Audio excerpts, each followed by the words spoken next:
Good morning. Welcome everyone to the Williams County Road Commissioners meeting. It's Wednesday, April 8th, 2026. It's 9 a.m. Can I have a roll call, please? Tim Henson. Present. Jim Marlowe. Present. Jim Razor. Present. All right, folks, let's move on into the agenda. Does anybody have any other business for this morning? Hearing none, let's move down to new business. Bids evaluation contract. At the last meeting, we had some questions about the contract, about actually having a contract. And has everybody had a chance to read through this contract supplied by Vincent? Okay, Scott Lipinski from Vincent Evaluations is here, and Scott's here to answer any questions that you might have, if you have some. Brad, did you look through the new contract? I did. Everything was appropriate. The sticker shock, but other than that. I tell you what, Brad, when we first started looking at this 2 years ago, 2.5 years ago, the first number, the ballpark number that I had received was like $2 million. Remember that, John? I realize this is a lot of money, but it's nowhere near $2 million. Yeah, no, but I was just glad to see the ceiling on it, so that gives some idea of limitations. So that's what was necessary. Right. So Scott, can you give us just a brief rundown on what your company's going to do for us here? Yeah, so basically we're going to take every property record card, extract all the data out of the property record card, and enter that data into your new CAM system provided by DevNet. So it is a pretty intensive project. Like I said, we have to view all the structures, sketch all the structures that are on the property record card, and then cost that data. So there's approximately about 52,000 parcels. So like I said, we're hoping to have this done in about 6 to 8 months.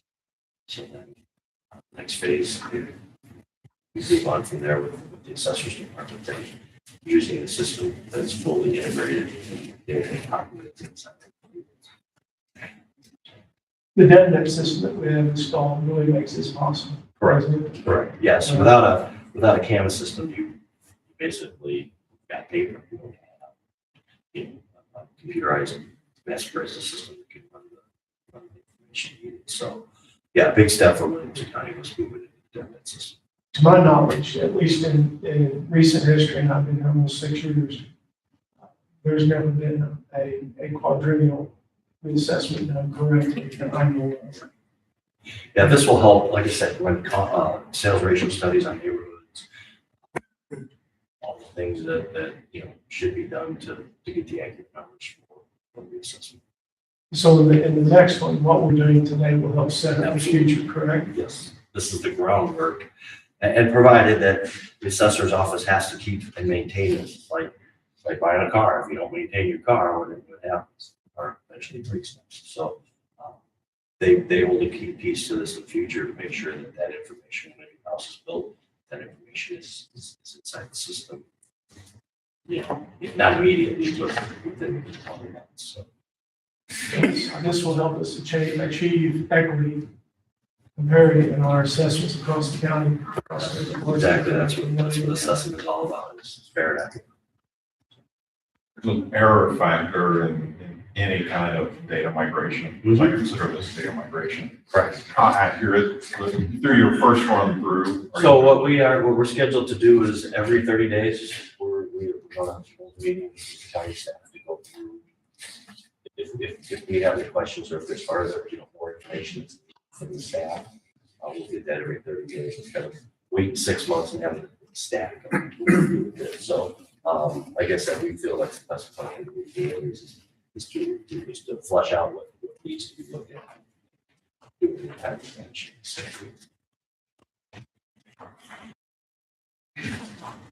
Anybody have any more questions about this? Jim, any questions? It's something that we've needed for a long time. Unfortunately, it's going to cost. Okay, let's talk about the cost of this.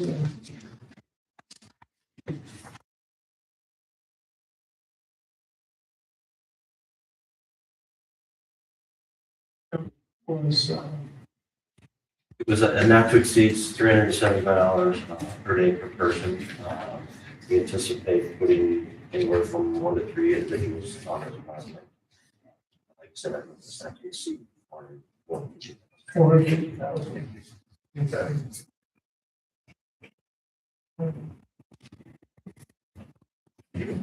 Jared, what do you think?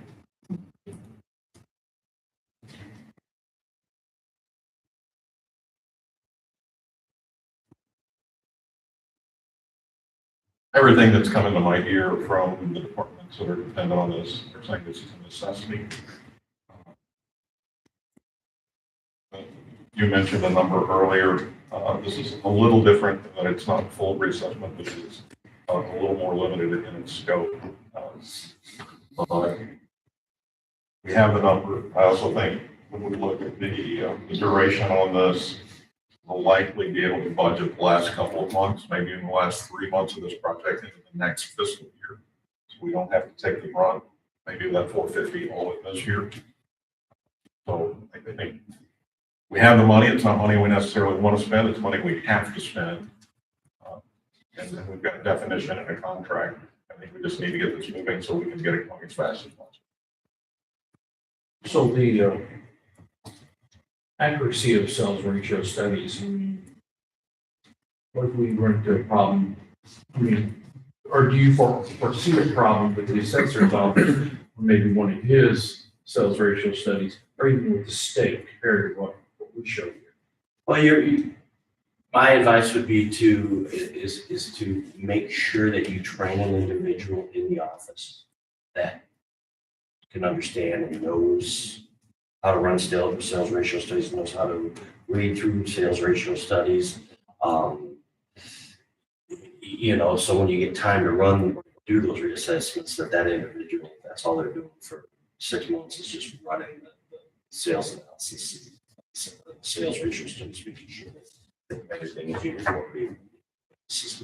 So the definitely Canvas system has the ability to do that. It just is going to take an individual here, the knowledge to run those. Understand. Do you see any issues there between, whether it be the assessor's office or this Department of Revenue? I don't see any issue there. I've talked to Josh about training and keeping his people up to speed with new software and equipment. And I think that's the issue that keeps coming up in that office. And it's pretty typical of when you go from analog to digital, in effect. When you have all new software, that software can't do a darn thing just sitting there by itself.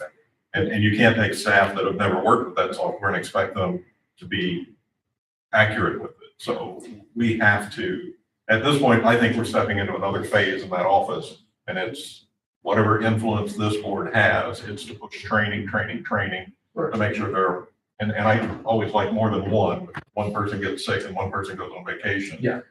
We need a couple of people to be able to utilize each piece of that software so that we're getting the full value out of it.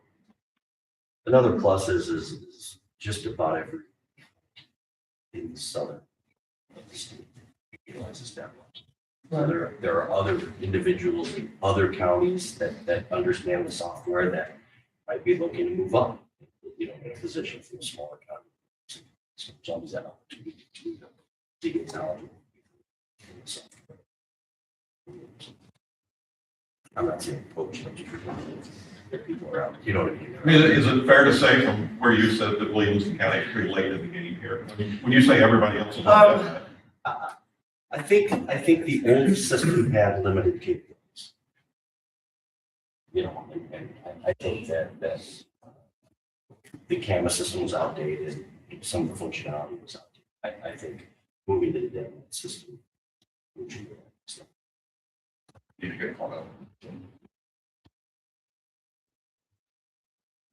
Okay, is there a motion on this? I'll move to approve the service contract with Vincent Valuations for, what would you call it, Scott? Assistance? Yeah, reval services. Down services.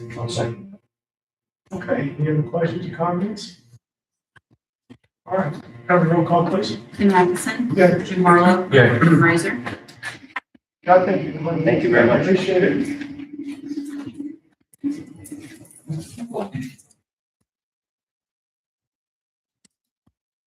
Okay, next we have the background check proposals. And then last meeting, we wanted to make sure that you all governed these.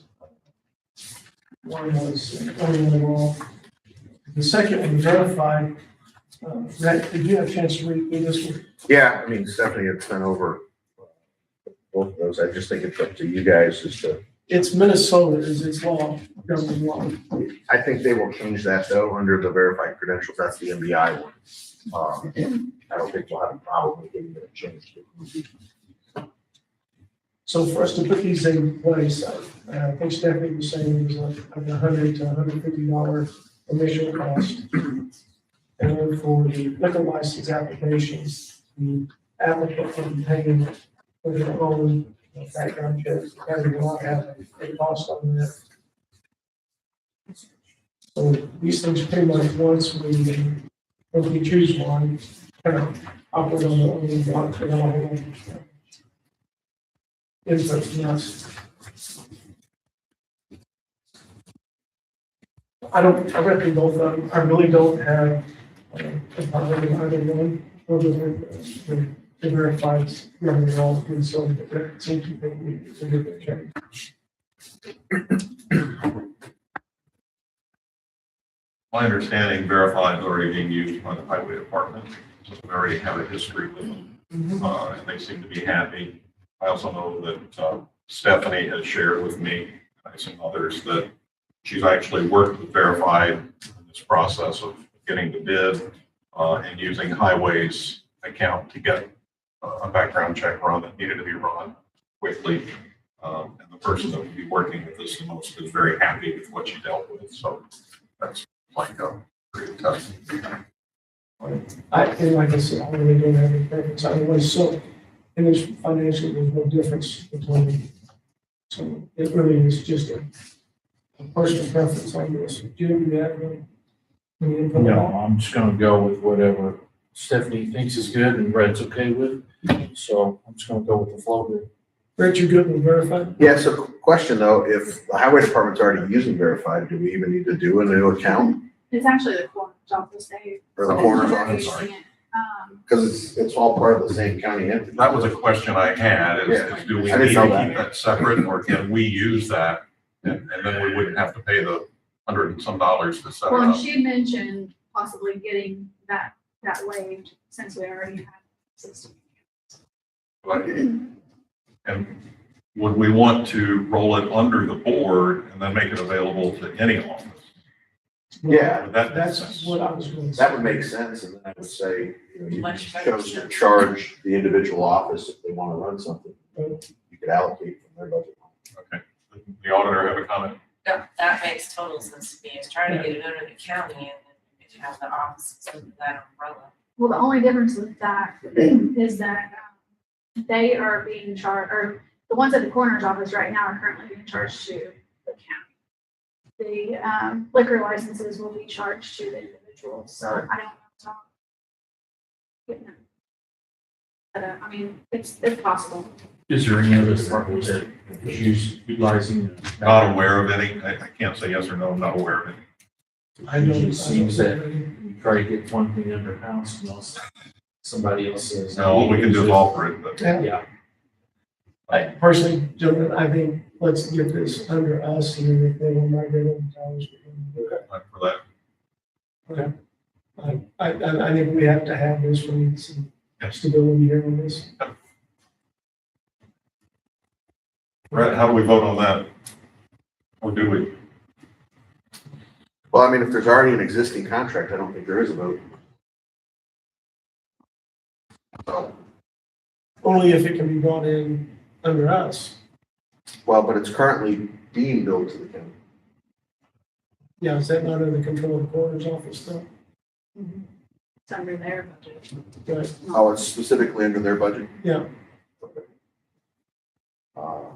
Well, but it's still under the county's FEIN. That's So, right, I mean, that's- you just need to change the name to Williamson County and move to Williamson County Coroner. Then you can have sub-accounts, just like we have for Angela. We just did that with Amazon yesterday. Yeah, literally, we did that yesterday, the quarter, and added them as a request. So if you guys feel more comfortable having a vote, you can have a vote, but I don't know that it's necessary. Okay, I just know that we're gonna have people filling this out. So we do the liquor licenses in May and June. Correct. So whatever it is, I need to know that these folks will be able to have access to this.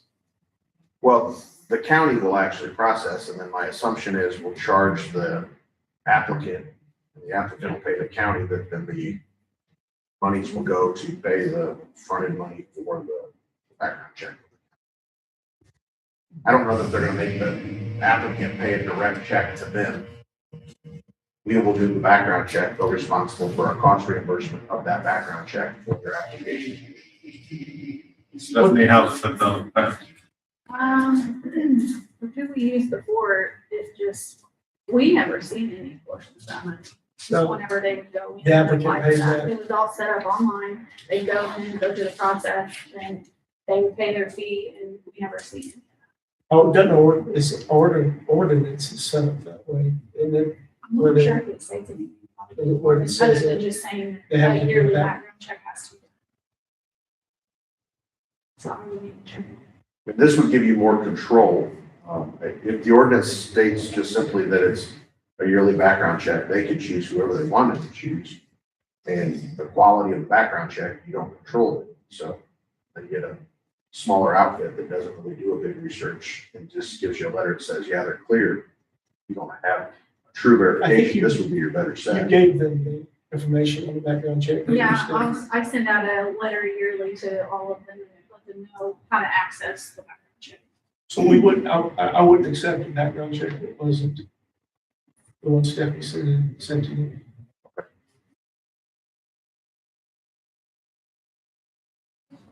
You guys have the ability to find your process. That's what you. But you have a concern right now, without the document in front of you, you have a concern that if they wanted to, they could skirt us by using a lesser background check if we don't have it defined in the ordinance. If the language is that broad that they just have to undergo an annual background check, it doesn't state the company or who's responsible for arranging it, then yeah, they clearly could. Never had any pushback from it, but it doesn't mean it. We can pull that and look, and see if we need to do a modification. If so, we can throw in the specifics as far as verified credentials into the ordinance, and then that takes care of everything. Sounds like verified credentials is willing to allow the transfer of the account or the inclusion of the entire account into that account. If that's the case, then I don't think the vote is necessary. Okay.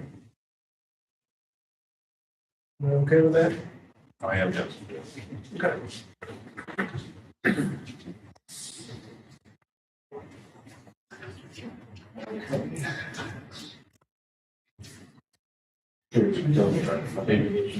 No, it's not required, we'll get that. We'll start to. Moving on. Okay. Yeah. All right, Republic Services contract, this is for the spring cleanup day. Right through this thread, I didn't see anything that's bad. Did you see anything? No, this is our multiple years of this. This is pretty ironed out already. Yeah. Anybody have any questions about this? Jim, you want to make a motion on that? Yeah, I'll make a motion that we contract with the Republic Services disposal company for the countywide cleanup, which will take place on May the 2nd from 7 to 9. Second. Okay. Any questions, comments? Lots of interest in this, lots of folks have been contacting me, wanting to know what it is. I think that's good for them. I hope the day is nice. Mayor, can I have a roll call, please? Tim Atkinson? Yeah. Jim Harlow? Yeah. Jim Raisik? All right, I don't have any committee board appointments. So we'll move on down to public comment. Does anybody make a public comment today? All right, hearing none, miscellaneous. Does anybody have anything miscellaneous today? Okay, any other business we need to discuss?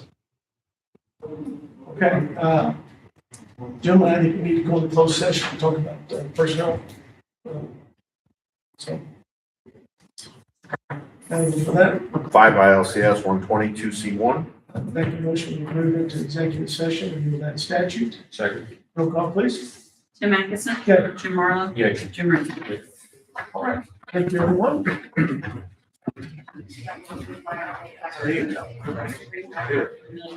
Yes, as soon as we get our superintendent.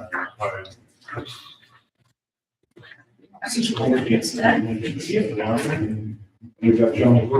I know. All right, same thing.